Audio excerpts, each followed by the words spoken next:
Eh bien salut tout le monde, donc aujourd'hui on se retrouve pour une nouvelle présentation de réplique. Donc il s'agit du G33 Advance Génération 3 de chez WE, donc modèle d'un Glock. Pour un prix d'environ 150 euros, vous pouvez le trouver sur différents sites, soit un peu plus, soit un peu moins. À vous de faire des bonnes recherches.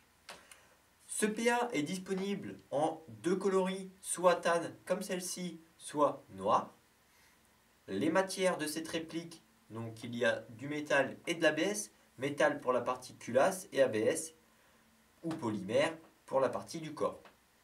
La longueur totale de cette réplique-ci, de là à là, est de 210 mm pour une masse totale de 770 grammes. Donc le poids est pas très mal réparti. C'est très bien pour un PA. Ce PA tire uniquement en semi. Contrairement à son frère le G26 qui lui a un petit sélecteur de tir pour tirer en auto, mais sur la version 33 il n'y a pas d'auto. L'éjecteur de chargeur il se situe ici, donc uniquement pour droitier. On appuie dessus, le chargeur sort. Il y a le ball catch qui est juste ici.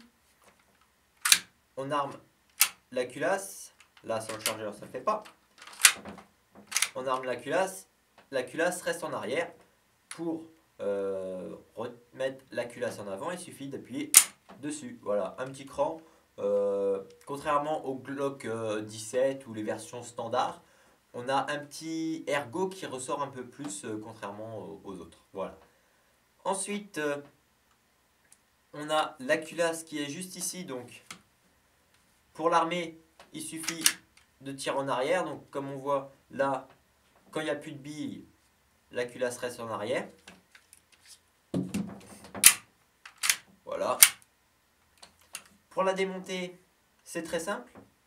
Ici, de chaque côté, on a deux petits boutons. Il suffit de la pousser vers le bas, d'armer et de pousser. Voilà. Donc là, on a accès à tout l'interne. Pour la remonter, rien de plus simple. Il suffit de la faire coulisser, d'armer en arrière, de relâcher. Et voilà, c'est fait. Pour la gâchette, donc ici, on a une gâchette normale pour les Glock avec un petit cran qui dépasse un peu plus, c'est la petite sécurité. Donc si on n'appuie pas dessus, par exemple, j'essaye de faire un essai comme ça, voilà, je ne peux pas tirer. Par contre, si j'appuie bien au milieu de la détente, le coup part. Voilà. Ensuite, nous avons une poignée, donc ici avec deux petits ergots de chaque côté pour caler le pouce, donc pour gaucher ou droitier du coup, avec un petit grip au milieu de la poignée. Et comme vous pouvez le voir, elle est très petite. Sans le chargeur, voilà la taille, c'est très très petit. À une main, voilà, on a le petit doigt qui dépasse. De l'autre côté, des petits grips pareil hein, pour bien que ça accroche. Et le devant, le forme des doigts, donc ça c'est vraiment nickel. On a un puits de chargeur qui est juste là. Donc on peut y mettre le chargeur, donc on peut y mettre tout type de chargeur de Glock WE. Donc même les grandes capacités, mais on y reviendra après sur les chargeurs. Et juste à côté, on a un petit emplacement pour les systèmes de crosse de Glock, si on veut en rajouter une. Ensuite, on a un rail juste en dessous, donc pour y glisser une lampe, une poignée ou tout accessoire qui s'attache sur un rail RIS. Voilà. Pour ce qui est des mires, c'est des fibres phospho. Donc qui dit phospho, phosphorescent. Ici à l'avant, on a deux petites tiges fluorescentes orange.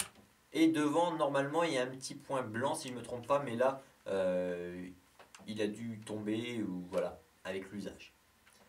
Pour ce qui est des marquages, on va y retrouver sur la poignée le logo WE.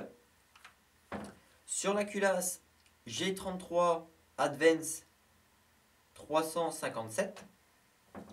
De l'autre côté, une petite écriture chinoise ou je ne sais pas quoi, enfin un logo un peu comme l'écriture chinoise, avec le numéro de série qui se retrouve également sur le haut de la culasse.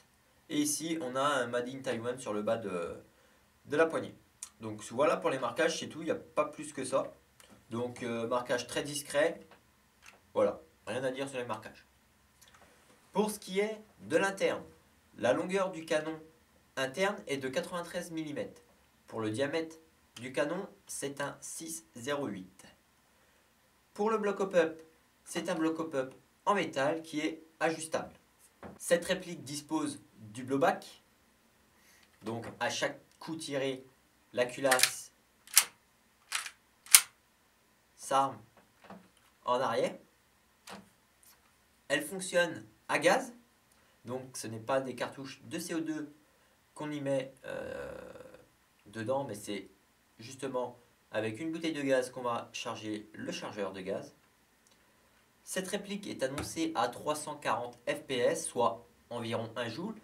C'est les données constructeurs, on contrôlera ça lors du test de tir et au passage au chronie. Pour ce qui est du chargeur, donc le chargeur, c'est un chargeur standard pour Glock de la gamme WE. On peut y apercevoir une petite cale, donc TAN, vu que c'est la version TAN, elle sera noire si vous avez la version noire.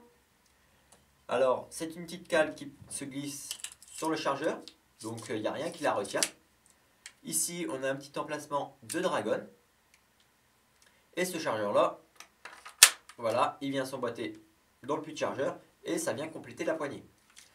Bon, chose qui est un peu délicate, si vous voulez mettre un chargeur grande capacité, donc imaginez que c'est un 50 clous, bah ça va faire ça.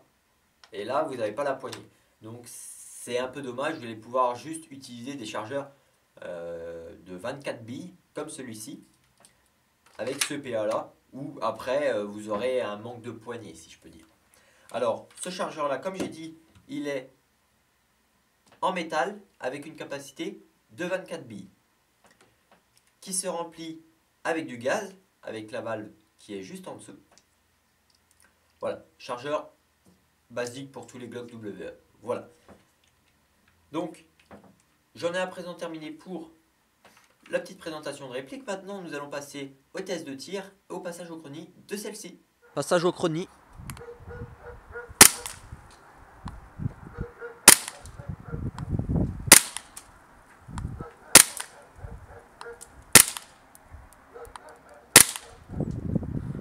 Voilà, donc une moyenne de 330 fps environ. Donc voilà, on se retrouve pour le test de tir. Environ 15 mètres en 0,20 grammes avec du gaz ultra air. Donc je vais tirer sur un bouclier et non sur une cible. Comme ça, on entendra bien les impacts et puis on verra ce que ça donne. J'ai mis une petite caméra en dessous, le PA, comme ça on verra peut-être la trajectoire des billes. Voilà.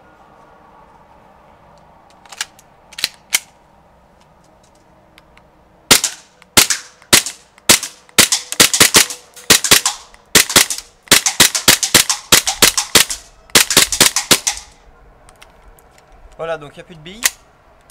J'ai atteint le bouclier à chaque fois, donc il n'y a pas de souci pour ça. Trajectoire assez droite pour 15-20 mètres, donc là-dessus il n'y a pas de problème. Donc voilà, j'ai rien à dire sur ce PA là. Juste un petit point, moi je l'aime pas trop, le style un peu futuriste, ça me correspond pas, mais bon après voilà, chacun ses goûts. Voilà.